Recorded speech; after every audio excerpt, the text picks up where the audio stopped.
This place where we're at is called Hueco Tanks State Park. This alignment of shadow and triangular pictograph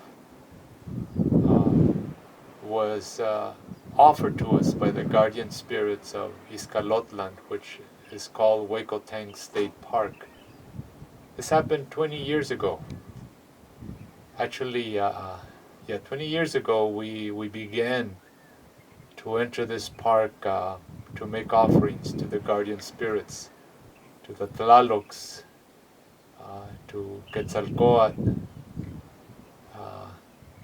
and after a year of making those offerings, one of our members had a dream in which one of the guardian spirits spoke to her and told her about this cave.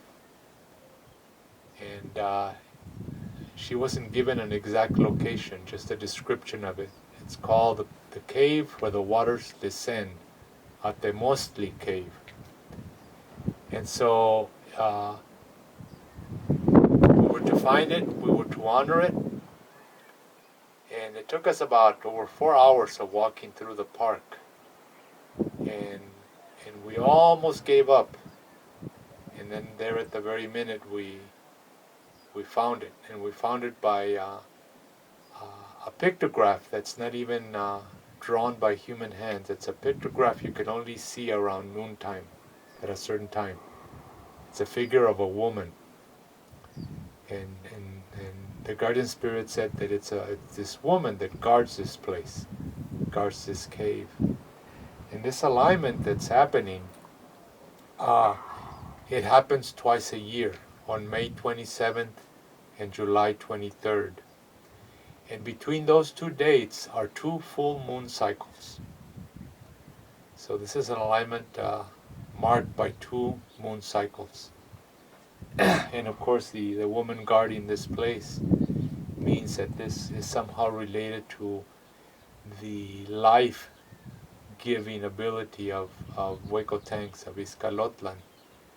This is the center of life for this region, for several hundred miles around. This is one of the most important archaeological sites in all of North America. It has hundreds of pictographs.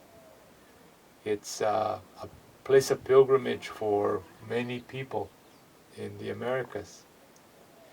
It is also the place where over 10,000 years ago people made a home here without agriculture, just with the natural surroundings. This place was lush, lots of game to hunt, even shrimp. It has, even today it has some shrimp beds. Back then it had large shrimp beds.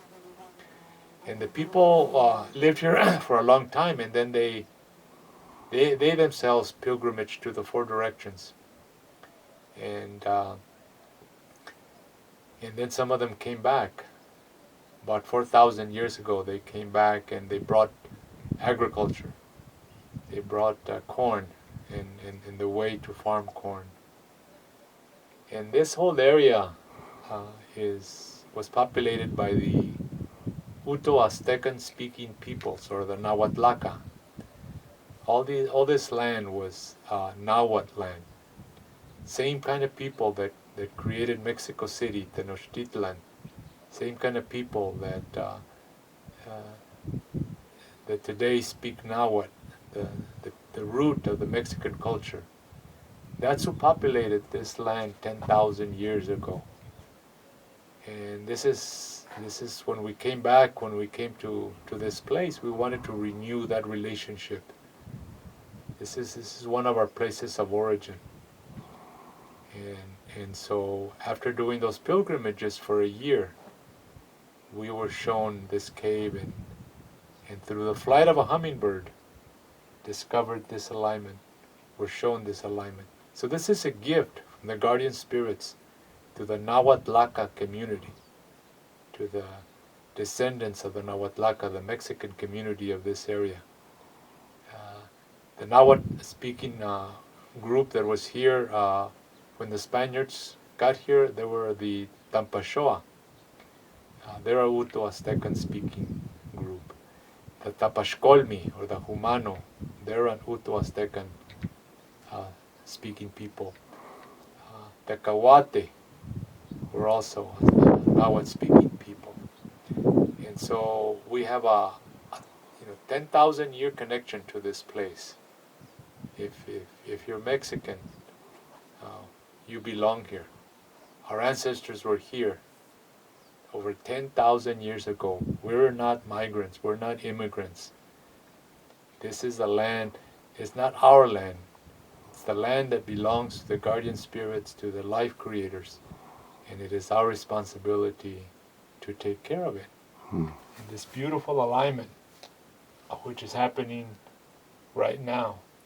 And that little triangular figure is going to be full. And there's other drawings here that you can't see.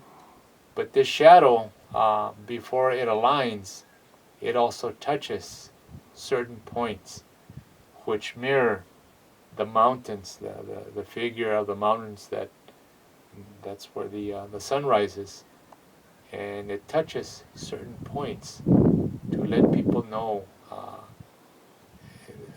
how that motion of the sun that goes between the tropics. The sun travels, it travels south for the winter, and then it travels back north for the summer, just like the birds. And we don't notice it, we just think the sun comes up and it goes down. But it actually travels along the horizon. And this is part of what this is. It's a calendar to keep track of the sun as it moves from horizon to horizon. And the further north it moves, then it's summer for us. And as it goes south, then it's winter for us. And so we're grateful to our ancestors that they not only did this drawing and these precise calculations, but thousands of years later, they offered it back to us. They said, you are our children. Thank you for making those offerings to the Tlalocs, to Quetzalcoatl, to the jaguar. And this is our response to you. And so we keep that for 20 years. We've kept this relationship going. The Nahuatlaca, the Calpulis, here in West Texas, southern New Mexico.